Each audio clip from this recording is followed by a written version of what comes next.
জামালপুরে শহীদ প্রেসিডেন্ট জিয়াউর রহমানের ছবি অবমাননা ও তারেক জিয়াকে নিয়ে অশালীন বক্তব্য কটূক্তির প্রতিবাদে মানববন্ধন ও প্রতিবাদী গণসংগীত অনুষ্ঠান অনুষ্ঠিত হয়েছে। জামালপুর থেকে শরীফুল ইসলাম ছোকনের প্রতিবেদনে বিস্তারিত।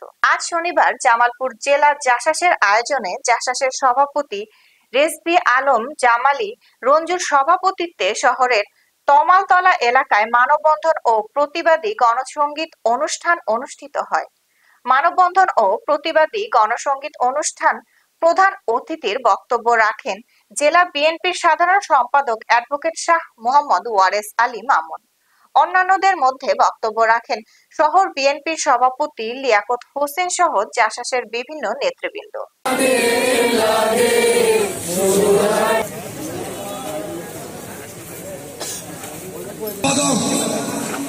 জামালপুর সদর প্রশাসন থেকে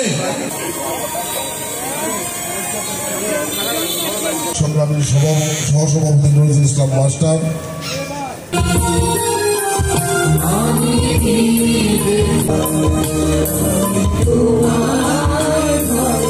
শাসন বিশেষ মুক্ত বাংলাদেশ পেয়েছি, কিন্তু এই বাংলাদেশকে যদি আমরা জনগণের বাংলাদেশ, জনগণের স্বপ্নের বাংলাদেশে রূপান্তর করতে চাই, একটি অবাধ সুষ্ঠু নিরপেক্ষ নির্বাচন ছাড়া বিকল্প কোনো পথ নেই।